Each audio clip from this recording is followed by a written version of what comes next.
Hello friends, સ્વાગત છે તમારું મારી કુકિંગ ચેનલમાં। આજે આપણે કોબીમાંથી એક નવી જ રેસીપી બનાવવાના છીએ, કોબીના વડા।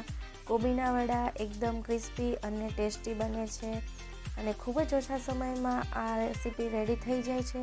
તો આપણે રેસીપી બનાવવાનું સ્ટાર્ટ કરીએ। સૌથી પહેલાં એક મોટા વાસણમાં આપણે કોબી લેવાની છે। મેં 500 ગ્રામ જેટલી કોબી લીધી છે। કોબીને લાંબી લાંબી સમારી લેવાની છે આ રીતે। ત્યાર પછી આપણે તેમાં 1 ચમચી જેટલું મીઠું એડ કરીશું। મીઠું એડ કરવાથી કોબીમાં રહેલું પાણી બધું બહાર નીકળી જશે। આ પ્રોસેસ કરવી ખૂબ જ જરૂરી છે, તેનાથી વડા આપણા એકદમ ક્રિસ્પી બનશે। હવે આપણે કોબીને 10 મિનિટ માટે રેસ્ટ આપી દઈશું, તેનાથી તેમાં રહેલું બધું પાણી છૂટું પડી જશે। હવે 10 મિનિટ થઈ ગઈ છે, તમે જોઈ શકો છો કોબીમાં રહેલું બધું પાણી છૂટું પડી ગયું છે। હવે હાથથી નીચોવીને બધું પાણી આપણે કાઢી લઈશું આ રીતે।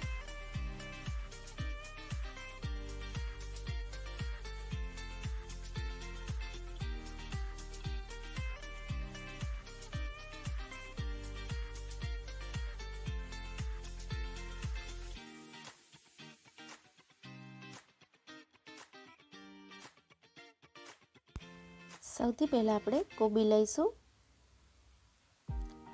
ત્યાર પછી આપણે તેમાં 2 થી 3 ચમચી જેટલી આદુ, મરચાં અને લસણની પેસ્ટ એડ કરીશું। 1 બાઉલ જેટલી કોથમીર એડ કરીશું। હવે આપણે સૂકા મસાલા એડ કરીશું। અડધી ચમચી જેટલી હળદર, 1 ચમચી જેટલું ધાણા જીરું એડ કરીશું। ત્યાર પછી 1 ચમચી જેટલા ચીલી ફ્લેક્સ, 1 ચમચી ઓરેગાનો અને સ્વાદ પ્રમાણે મીઠું એડ કરીશું। તીખાશ તમારી રીતે વધારે ઓછી પણ કરી શકો છો। હવે આપણે બધી સામગ્રીને બરાબર મિક્સ કરી લઈશું। હવે આપણે તેમાં 1 બાઉલ જેટલો ચણાનો લોટ એડ કરીશું અને 1 બાઉલ જેટલો તપકીનો લોટ એડ કર્યો છે મેં। તમે ચોખાનો લોટ પણ એડ કરી શકો છો। હવે આપણે બધી સામગ્રીને લોટમાં બરાબર મિક્સ કરી લઈશું।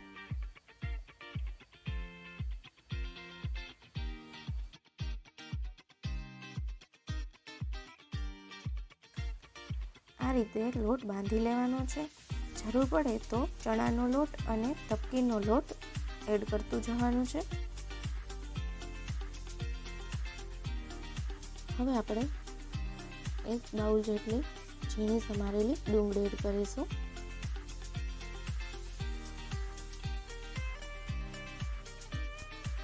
આ રીતે લોટ બાંધી લેવાનો છે। મારો લોટ હજી થોડોક ઢીલો લાગે છે, તેથી હું 2 થી 3 ચમચી જેટલો ચણાનો લોટ એડ કરીશ।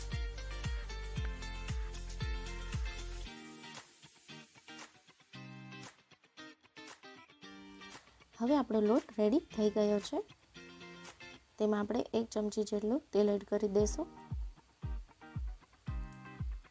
હવે આપણે વડા બનાવવાની તૈયારી કરશું। હાથમાં તેલ લગાવીને થોડોક લોટ લઈને આ રીતે પેટીસ જેવું બનાવી લેવાનું છે। આ રીતની થિકનેસ રાખવાની છે।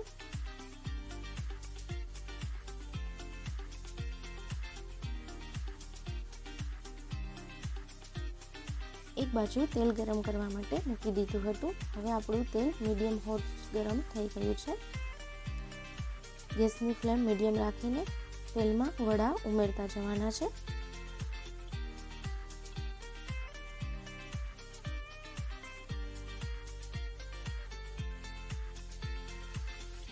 આ રીતે બધા વડા બનાવી લેવાના છે। હવે આપણે વડા ગોલ્ડન બ્રાઉન રંગના થાય ત્યાં સુધી આપણે તેને તળી લેવાના છે। ગેસની ફ્લેમ મીડિયમ રાખવાની છે।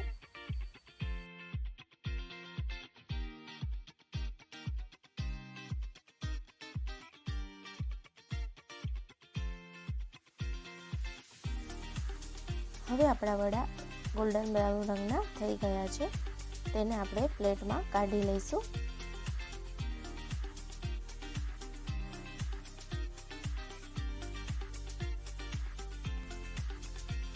હવે આપણે વડાને સર્વિંગ પ્લેટમાં કાઢી લઈશું. વડા એકદમ ક્રિસ્પી અને ટેસ્ટી બને છે. તો ફ્રેન્ડ્સ, તમે ઘરે જરૂરથી એકવાર ટ્રાય કરજો.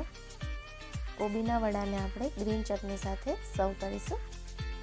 તો ફ્રેન્ડ્સ, આજની મારી રેસીપી તમને પસંદ આવી હોય તો મારી ચેનલને લાઈક કરજો, શેર કરજો અને મારી ચેનલને સબસ્ક્રાઈબ કરવાનું ભૂલતા નહીં.